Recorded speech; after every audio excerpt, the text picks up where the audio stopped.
down the hammer and pick up the pencil. You're about to listen to the Savvy Radio Show. Learn from real-life real estate investors, experience revealed with the Savvy Landlord as your host. What's going down, Savvy Investors? This is your friend, your boy, your people, Steve Van Calbert, the Savvy Landlord. I am a published author, and you may want to be a published author as well. And that is my goal for this episode today, is to encourage you to pursue your dreams and do the things that you should be doing, that you want to do. And so let's not fool around anymore. It's time for you to make that goal for 2017 and for you to publish a book. You know what's so crazy? All the transactions and properties and real estate and 17 years as a real estate investor, crushing it since 1999.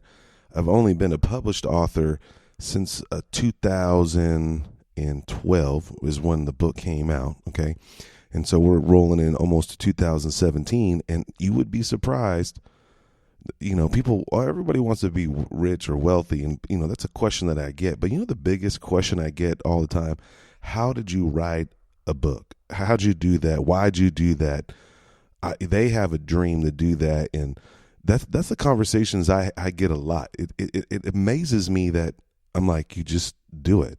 It's not that hard. You just say, I'm going to write a book, and go write a book. And I don't know why people just don't do it. And the main reason why I wrote the book, it was a dream that I've had, majority of my life. Back as a child, I struggled with reading and, all the naysayers, teachers, and, I was a rough kid. You can't do it. And, you got learning disabilities. And I just was always fascinated and, astute, people that were with authors, it's like idiots today, like, oh, there's, Michael Jordan. Oh, they're all juiced up on that dude. No disrespect on Michael Jordan. I think he's an amazing athlete, but he's a human being that can just crush it. But, I don't need to be like, oh, I got to run out and get some Jordans or something. I'm not trying to call you out on the Jordans either. $150, is that an asset? Kind of, maybe not. You could rationalize. But I just always thought it was really super cool that person wrote a book. It was rare. Now, today, it's not too difficult with the computers and ebooks. Someone throws a bunch of crap together on a screen and they say they're a published author.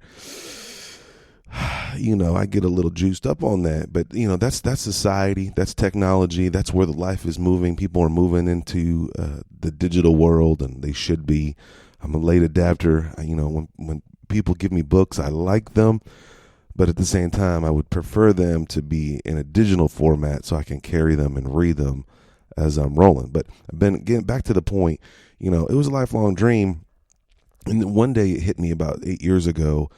I was in a seminar in Alan Cogill, and he was talking about private money. And of course, I was dumb. I wasn't really paying attention, but I had this insecurity that banks would, people wouldn't believe in what I'm doing. And I would run out of money somewhere, and I need a credibility kit. He was just going off on a credibility kit and stature. And I was like, man, one day, the banks are going to say, hey, Van Calbert, no more, loaning you money. And then I was going to have to pursue private money. Now, as I look forward, 2017, man, I wish I would have spent a lot more time on private money. That's why I'm all over private money right now. But I knew one day that the banks would cut me off.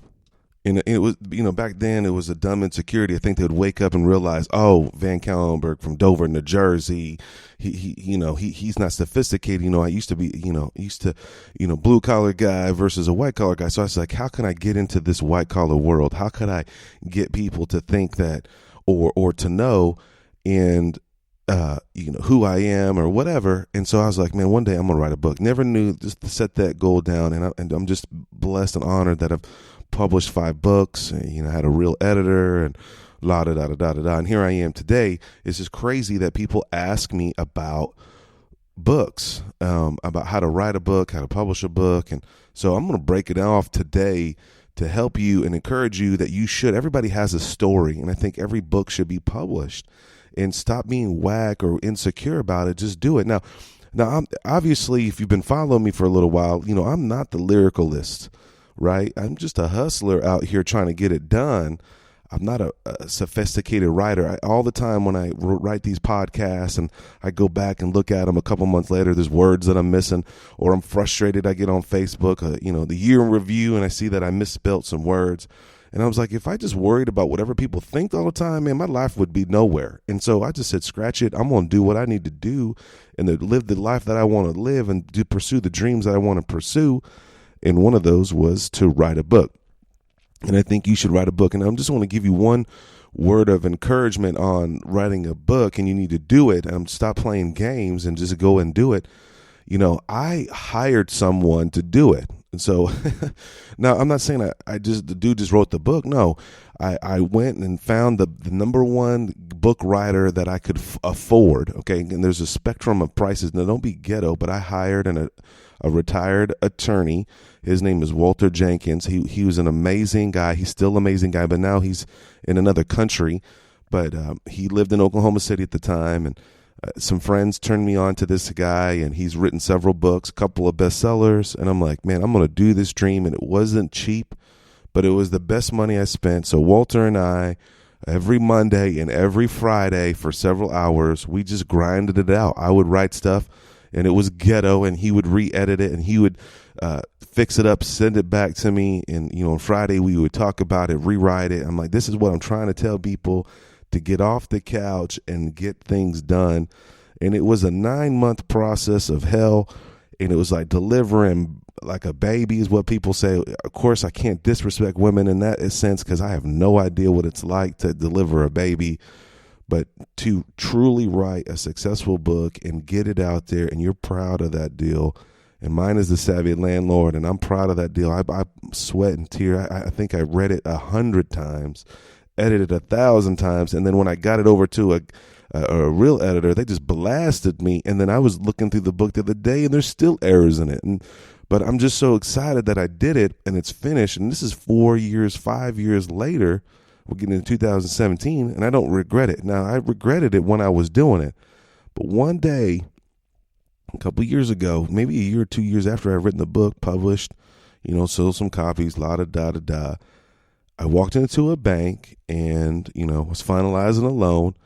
And this vice president, now, I talk about banks, and if you understand vice presidents, there's a lot of vice presidents at certain size banks. This vice president was walking me through the bank and saying, this is the guy that wrote the book. Now, if that doesn't get you excited, you need to be the guy or the gal that writes the book. Okay. And so anyway, I got this podcast. I know that was a very long intro, and I just want to encourage you that you can do it, and you should do it, and stop playing games and go do it. I'm going to go over 10 steps on how to, this is basic stuff to do it, to get you juiced up. Write this down, make this goal. 2017, you're going to be a published author. You're going to get it done, and you're going to call me back and say, thank you for helping me.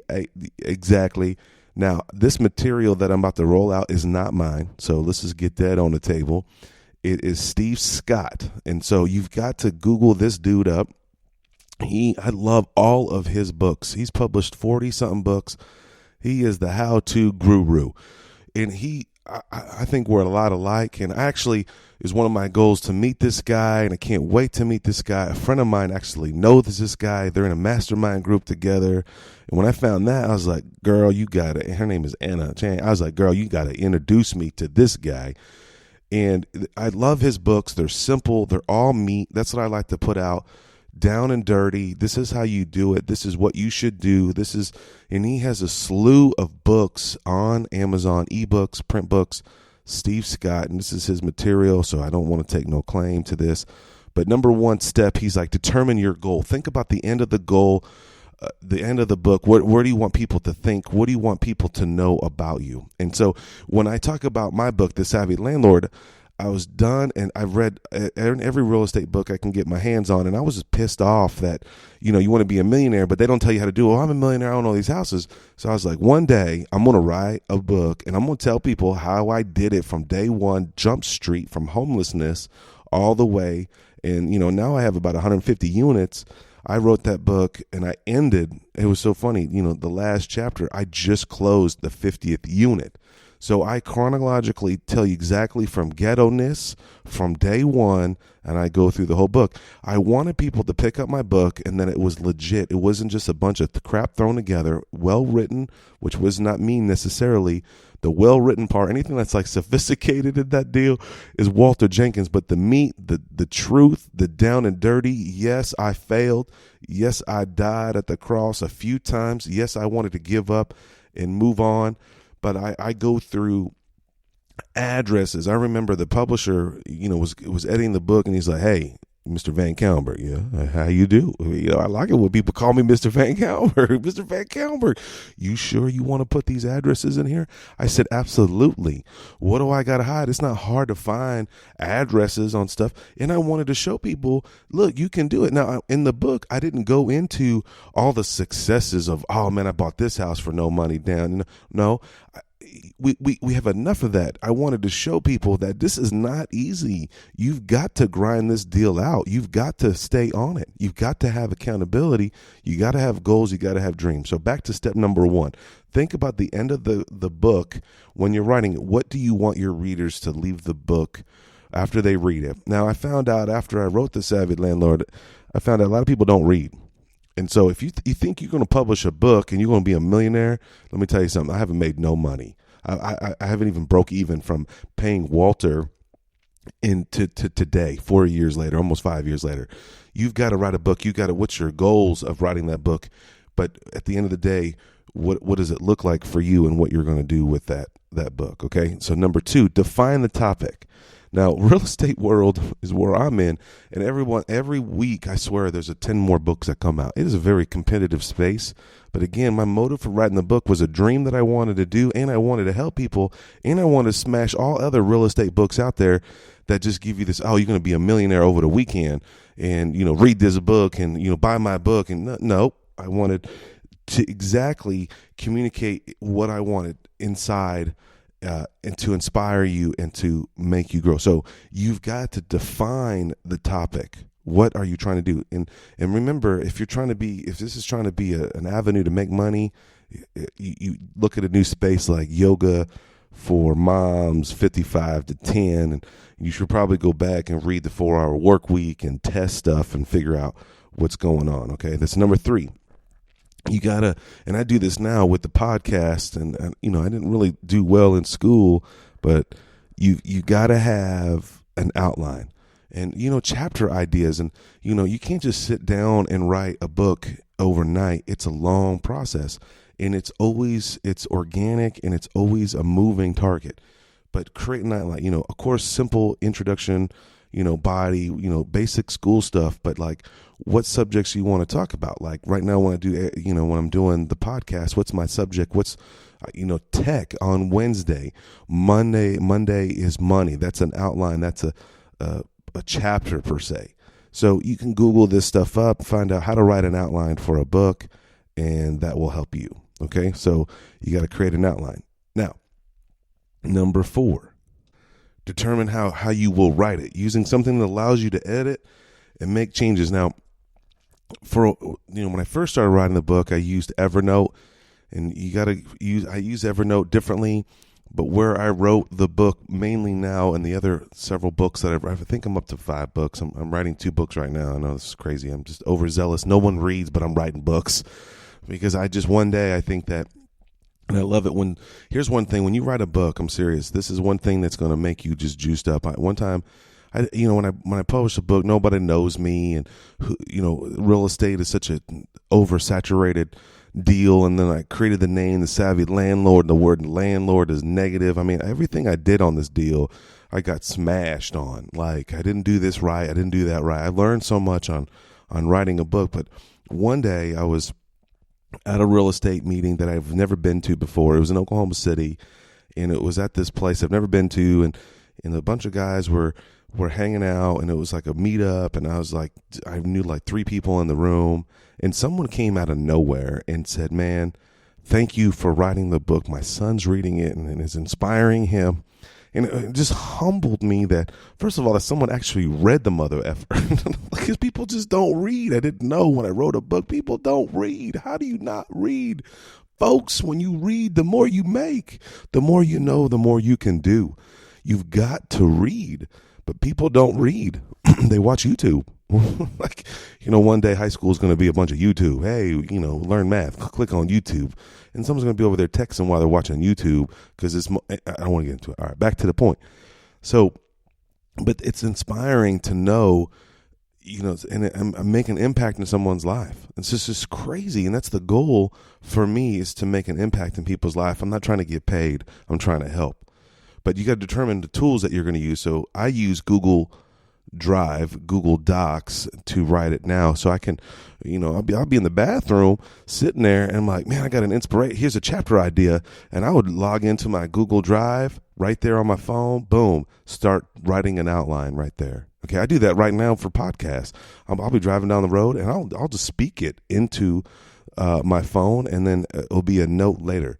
So kind of get these tools together. You can find those out and Google them. All right, Steve Scott, my homie here, he's like, set up a goal and write a writing schedule. Okay, this is why I love this dude. So this is not my material. So number 5 is to set up a goal and write out daily goals. So and schedule a writing time. I'm going to tell you something that works. So for example, Thursdays at 10 o'clock, if you're self-employed and you got your own schedule, or Sundays at 1 o'clock when your children take a nap, you got to schedule a time and you got to sit down and you got to start writing an outline, or just write a word. I love Zig Ziglar said, you want to write a book, it's one word a day. Or one line a day, or one chapter a day, or one paragraph. It is a giant mountain that you got to take one bite at one time and do it. But the best way to do it is schedule the time. Like, hey, this is my time to do that. So for me, I'm a morning person. I am not a nighttime person. So anything that's important that I got to make some kind of decision on, I don't do it after 3. That's just how I roll. You send me an email and say, hey, can you help me with this? And it's a very complicated situation. I'm not going to look at it. I'm going to look at it at 5 or 4 o'clock in the morning. And so like, I'm trying to change my schedule right now, where I just do the podcast very early in the morning, because that's where I'm the most alert. I schedule a time to get it done. And that's what you need to do. Schedule a time. That's number 5. All right. Number 6 is create the environment that you want to be in. And so, a spot that's in your home, or, in your car, or in the bathroom, determine a spot, and that's your spot. Just like what I do when I do my quiet time in the morning, I got a chair that I sit in, and that's all I do at that time. So when I sit in that chair, that's what I do. That's my quiet time area. And Steve Scott says in number 6 that you need to find an area that you can go to, and that's your area. All right. Number 7, pretty powerful, pretty easy. Don't critique, just write.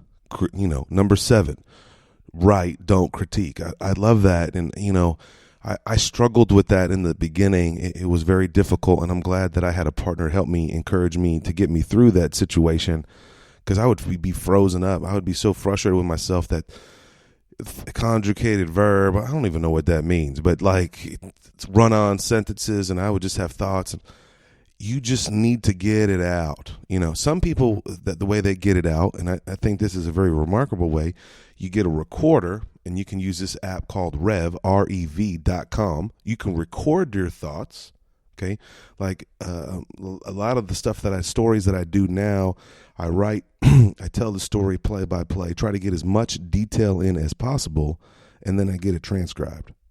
And what that does, it helps me to get it on paper, and then I have to go back and rewrite it several times. So I use this app called REV.com.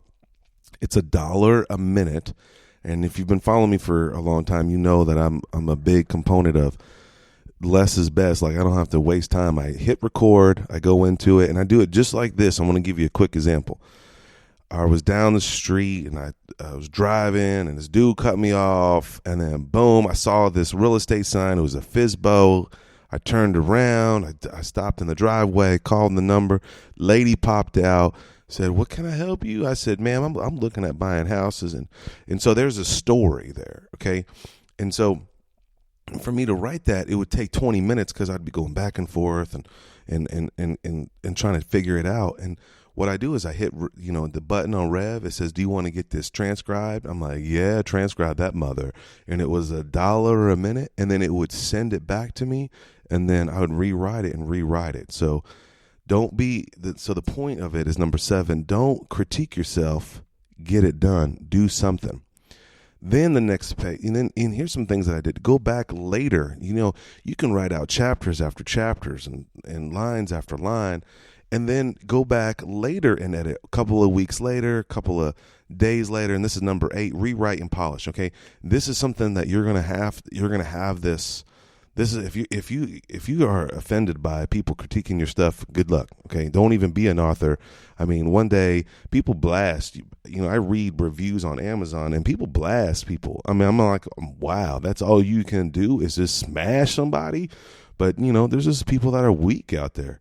So later, after you polish it several times, and it's really cool. You think you write something hot. You're like, this is off the chain. People will change the world with this chapter.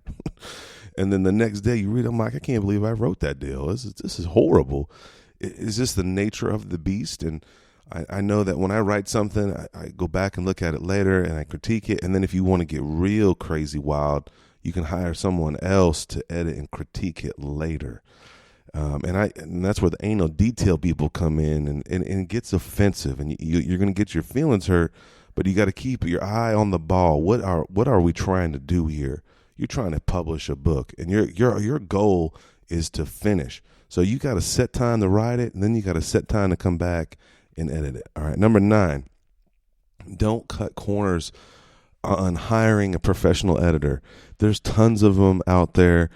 And, I haven't written a book in a long time, in about a year and a half or so, but I've been writing one, but I haven't gone through the final process. And so the final process is you've got to find a professional editor. Straight out the gate, that's what you got to do. You've got to find a professional person that is like an English wizard, and it's going to hurt. It's going to cost you money, but you've got to get it done. And they even help you if you have statistics or data. But a lot of people, and this is the garbage that's out there, they write a book. I want to be a publisher. I did 10 deals. I got a good book, and they probably do. And they write it, and it took them a year or 6 months or 3 days or whatever. And then they just put it on an ebook, and they just publish it on Amazon. And it's not hard. Anyone can do that. It's almost like, I've been a DJ for years, and people would you just hit play. What? No, you don't just hit play. You entertain people. You play the right song at the right time. You say the right thing at the right time. That's a professional. You don't want to cut a corner on this. You go to Upwork.com. Don't try to go to Fiverr.com, but find professional editors around the world. And I usually hired a couple of them. And I would hire an older person locally. And I'd love to bless people. So I'd pay somebody, and I'd pay you if you're interested. You want to be a part of the team.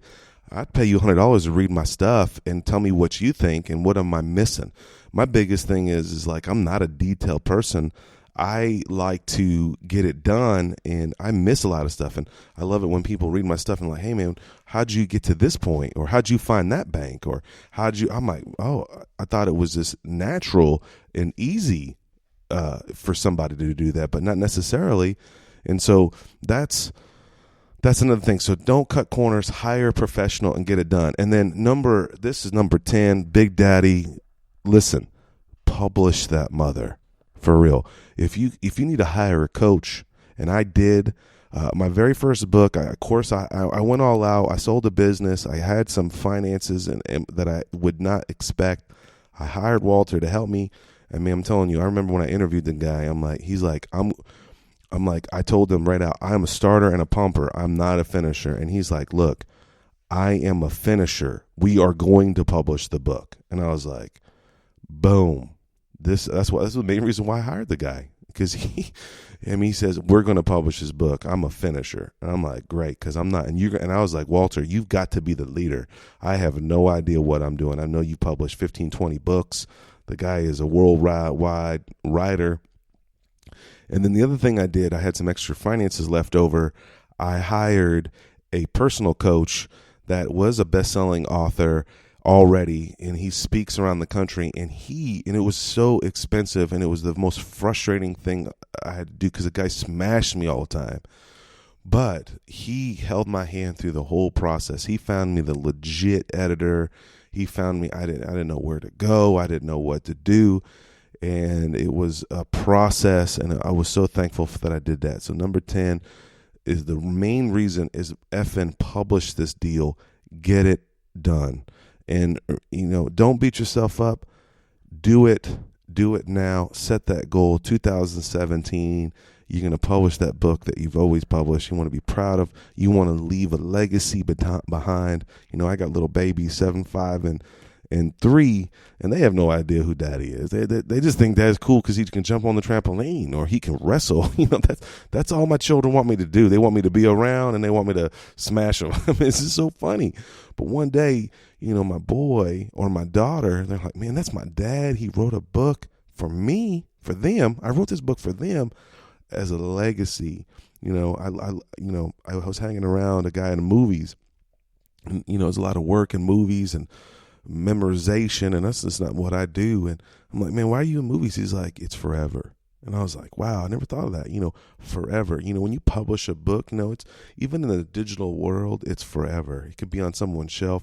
It can encourage somebody. It can make their life different. And that's the goal. And the cool thing is so many amazing people have written books before me. And isn't that crazy? And those books have encouraged Jim Rohn. Man, you can't get enough of Jim Rohn, Zig Ziglar. Jesus, the Bible was written. I mean, all these things that have been laid out. Now, I'm not saying that I can't even imagine my book even on those level of those people. But one person, one guy at one place said, man, my son's ready to book, and he's off the couch and he's doing it. He's trying to make a better life. And that's what life's all about. Hopefully this podcast wasn't too whacked out weird, and hopefully encourage you. If you want to write a book and I'm publishing books for people. I'm trying to, Thomas Morgan, stop fooling around. That dude's a wizard. You need to, Charles Wynn, you're a wizard. Get that book out of you and help other people and make a difference with those sales, which you probably won't. Don't worry. Go buy assets. Thanks for listening to the Savvy Radio Show. Glide online and listen to our other motivating episodes at savvyradioshow.com. Connect on Twitter at LandlordBook, and always be buying assets.